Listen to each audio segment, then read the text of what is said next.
10,000 लोगों की दिल्ली देश की राजधानी में जब दीक्षा हुई, बौद्ध धर्म उन्होंने अपनाया, पूरे देश ने ये देखा, तब मोहन भागवत के सुर अभी बदले बदले दिखाई दे रहे हैं।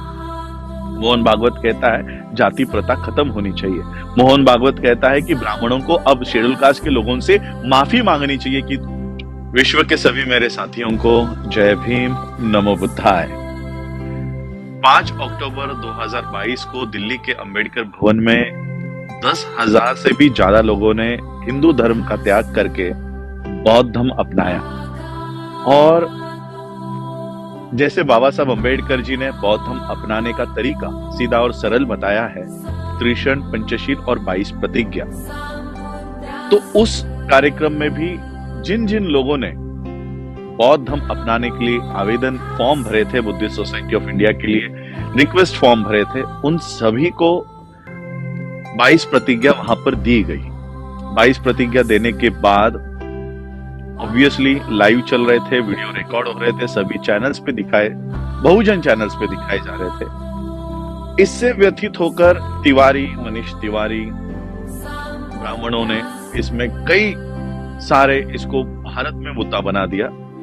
क्योंकि वो कार्यक्रम करके मैं सीधा ऑस्ट्रेलिया मेलबोर्न आ गया, क्योंकि मेरे सारे 2-3 महीने के प्रोग्राम्स सारे के सारे डिजाइन है। तो मैं यहाँ आया, यहाँ आने के बाद पता चला कि वहां के ब्राह्मणों को हमारे बौद्ध धर्म दीक्षा लेने पर आक्षेप है। मैं आज ये वीडियो खास करके मेरे हिंदू भाइयों के लिए बता रहा हूँ, हिंदू समाज के लोगों को बता रहा हूँ। बुद्धिज्म एक कल्चर है।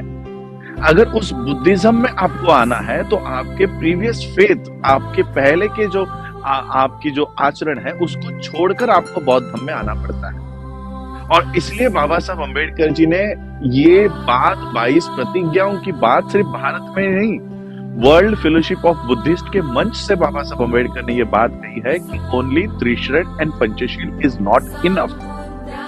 भारत में बौद्ध होने के लिए आपको सिर्फ त्रिशरण पंचशील का ही अवलंब करके आप बौद्ध नहीं बन सकते, क्योंकि पिछले 2000 सालों में बौद्ध धर्म में बहुत कुछ ऐसा घुस गया है जिससे बौद्ध धर्म उसके रियल फॉर्मेट में, रियल इसमें नहीं है। इसलिए उसको पहले हमको बाहर निकालना होगा। तो किसी भी इंसान को अगर बौद्ध बनना है तो उसके पहले के रीति रिवाज से उसको बाहर आना पड़ता है। इसलिए पहले की जो 3 प्रतिज्ञा है कि मैं ब्रह्मा, विष्णु, महेश को नहीं मानता। अब मुझे बताओ, कोई भी हिंदू हो, कोई भी मुस्लिम हो, कोई क्रिश्चियन हो, कोई सिख हो, इसमें किस भगवान को गाली है? मैं ब्रह्मा, विष्णु और महेश को नहीं मानता। नहीं मानने में क्या किसी की गाली वहां पर आ रही है? किसी भगवान का अपमान हो रहा है? अगर और ये प्रतिज्ञा हम किसको दे रहे हैं? क्या घर घर जाके हिंदुओं को बोल रहे हम आप मत मानो?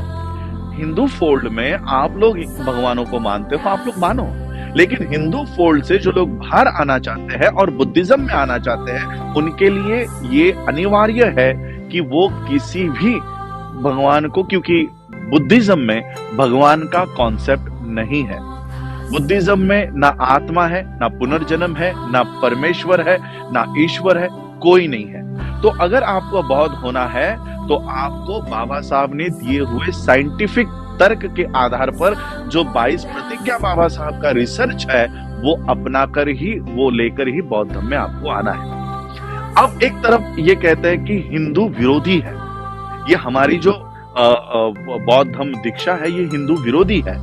अगर आपको हिंदुओं से इतना प्यार है, आप कई लोग कह रहे हैं कि हम आपके बौद्ध धर्म दीक्षा से व्यतीत हो गए हैं। मैं कहना चाहता हूं कि आपके इस तरह से 22 प्रतिज्ञा के ऊपर इस तरह से कीचड़ उछालने पर हम बहुत आपके ऊपर व्यतीत हैं। क्या हम अपना बौद्ध धर्म भारत में नहीं फैला सकते जो बाबा साहब अंबेडकर जी ने हमको 22 प्रतिज्ञा के साथ बौद्ध धर्म दिया है? कल 5 अक्टूबर 2022 को इनका कहना है कि किसी पार्टी का मंत्री वहां पर क्यों है। अब मुझे पता नहीं कि इन ब्राह्मणों की असली दिक्कत क्या है, हमारे 22 प्रतिज्ञाओं से है या कोई मंत्री उस मंच पर खड़ा होकर 22 प्रतिज्ञा ले रहा है उनसे है। अगर उनकी तकलीफ एक मंत्री के उस कार्यक्रम में शामिल होने की है तो मैं आपको वीडियो देता हूं। 5 अक्टूबर 2022 को देवेंद्र फडणवीस, महाराष्ट्र के चीफ मिनिस्टर ही कह लो, क्योंकि जो चीफ मिनिस्टर बिठाया है वो तो कठपुतली है, असली चीफ मिनिस्टर तो देवेंद्र फडणवीस है। सेंटर के मिनिस्टर नितिन गडकरी, ये दोनों भी दीक्षा भूमि के स्टेज से बाबा साहब के 22 प्रतिज्ञाओं का वो उल्लेख कर रहे हैं। तो अगर राजेंद्र पाल गौतम के ऊपर अगर कार्रवाई की मांग आप कर रहे हो, तो नितिन गडकरी की कार्रवाई की भी मांग आपको करनी चाहिए, देवेंद्र फडणवीस की भी कार्रवाई की मांग करनी चाहिए। और उसी के साथ देश का प्राइम मिनिस्टर, जिसने कुछ ही दिन पहले अंबेडकर एंड मोदी नाम का बुक रिलीज किया है, उन्हीं बाबा साहब अंबेडकर ने 22 प्रतिज्ञा दी है। तो 22 प्रतिज्ञाओं के साथ बाबा साहब अंबेडकर और मोदी की तुलना आप कर रहे हो, तो नरेंद्र मोदी के भी रेजिग्नेशन की मांग आपको करनी चाहिए, क्योंकि वो बाबा साहब के विचारों को प्रचार और प्रसार करने का दावा करते हैं। विदाउट 22 वोस आप बाबा साहब अंबेडकर जी को कैसे एक्सेप्ट करते हो, कैसे एक्सेप्ट करने वाले हो, हमें बताइए। तो इसलिए बाबा साहब अंबेडकर जी के जीवन का अनिवार्य और एक अनडिविजिबल पार्ट 22 वोस है। बाबा साहब अंबेडकर जी के जीवन से आप 22 प्रतिज्ञाओं को नहीं हटा सकते, मिटा सकते, और बाबा साहब ने यही क्राइटेरिया बौद्ध होने के लिए दिया है। मैं कहना चाहता हूं कि जो एफआईआर आप राजेंद्र पाल गौतम जी के ऊपर करवा रहे हो, एक एफआईआर राजरत्न अंबेडकर के ऊपर करवाओ और ये बताओ कि इसने बौद्ध धर्म की दीक्षा दी है और भारत में गुनाह किया है। तब जाकर हम आपको विश्व के स्तर पर पकड़ेंगे कि भारत में बौद्ध धर्म का प्रचार और प्रसार करने पर आप हमारे ऊपर एफआईआर करवाते हैं। तो जो योगी है, जो मोदी है, जो भारत के बाहर जाकर बुद्धा का गुणगान करते हैं, भारत में अभिधम्मा दिवस बनाते हैं, वर्ल्ड के बुद्धिस्ट मॉन्क्स को बुलाते हैं, हम उनके सामने जाकर कहेंगे कि भारत में हमें बौद्ध धर्म की दीक्षा देने पर अरेस्ट करवाते हैं। किस मुंह से आप भारत के बाहर जाओगे? अब इस 18 तारीख को वर्ल्ड फेलोशिप ऑफ बुद्धिस्ट के कॉन्फ्रेंस में 128 देशों के बौद्धों के सामने में ये बात रखने जा रहा हूं कि आप लोग हमारे बौद्ध धर्म दीक्षा को होने नहीं दे रहे। सारे मीडिया का, मैं तो मोदी मीडिया का, गोदी मीडिया का आभार व्यक्त करना चाहता हूं। जो 22 प्रतिज्ञा हम लोग दिल्ली के मैदान पर ले रहे थे, आपने उसको देश और विदेशों में दिखाया, इसलिए गोदी मीडिया का बहुत बहुत आभार, बहुत बहुत आभार। और मैं शेड्यूल कास्ट के लोगों को कहना चाहता हूं, हमारे इंदर मेघवाल को मारा जाता है, पानी के घड़े को हाथ लगाने पर हम लोग 1 लाख की संख्या में राजस्थान में पहुंचते हैं। हमारे मनीषा वाल्मीकि की रेप करके हत्या हो जाती है, उसके शव को रात के अंधेरे में जलाया जाता है, हम 1 लाख के संख्या में हाथरस में पहुंचते हैं। कब तक आप लाखों के संख्या में यहाँ पर जाकर अपने ऊपर होने वाले अत्याचार की प्रतिक्रिया देते रहोगे? प्रतिक्रिया देना बंद करो, प्रतिक्रिया देना बंद करो। 1 लाख संगठन, 1 लाख नंबर में आप लोग वहां पहुंच रहे हो, उसको क्रिया में बदलो। जो हिंदू धर्म आप लोगों को पानी के घड़े को हाथ लगाने पर मार डालता है, हमारे किसी बच्ची का सामूहिक बलात्कार करके उसका शव भी अपने माता पिता को नहीं देते, एक आईपीएस ऑफिसर गुजरात का अपनी ही शादी में घोड़ी पर बैठने के लिए पुलिस प्रोटेक्शन लेता है, ऐसे धर्म के लोग जब इनके ऊपर अत्याचार होता है तब व्यतीत क्यों नहीं होते? मनीष तिवारी ने कोई एफआईआर इंदर मेघवाल के टीचर के ऊपर क्यों नहीं किया? मनीष तिवारी ने कोई एफआईआर मनीषा वाल्मीकि के हत्यारों के ऊपर क्यों नहीं किया? हमारे बौद्ध धर्म अपनाने से आपको तकलीफ है, लेकिन हिंदुओं के साथ जो हिंदू धर्म में होता है उससे आप व्यतीत नहीं होते हो। और इसलिए मैं आज ये वीडियो बनाकर इसलिए कह रहा हूं कि सिर्फ 10,000 लोगों ने जब क्रिया की है, बौद्ध धर्म अपनाने की क्रिया की है, बाबा साहब की 22 प्रतिज्ञाओं को एक्सेप्ट करने की क्रिया की है, तब ब्राह्मण प्रतिक्रिया दे रहा है। यही कुछ सालों पहले हम कर रहे थे। वो क्रिया करते थे, हम प्रतिक्रिया कर रहे थे। वो एक्शन कर रहे थे, हम रिएक्शन दे रहे थे। अब हमको एक्शन मोड में आ जाना चाहिए, हमें एक्शन करनी चाहिए।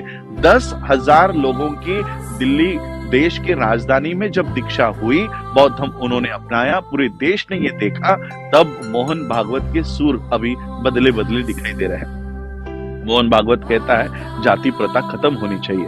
मोहन भागवत कहता है कि ब्राह्मणों को अब शेड्यूल कास्ट के लोगों से माफी मांगनी चाहिए कि उन्होंने इन लोगों को इतना प्रताड़ित किया। देखिए 10,000 लोग इस देश में इकट्ठा हुए और उन्होंने क्रांति की और उन्होंने जो धम्म दीक्षा ली, उस वजह से इतना बड़ा ऑर्गेनाइजेशन का सर संचालक तुम्हारे सामने घुटने टेक रहा है, तुम्हारे सामने माथा टेक रहा है और ये ताकत आप लोगों को पहचाननी चाहिए।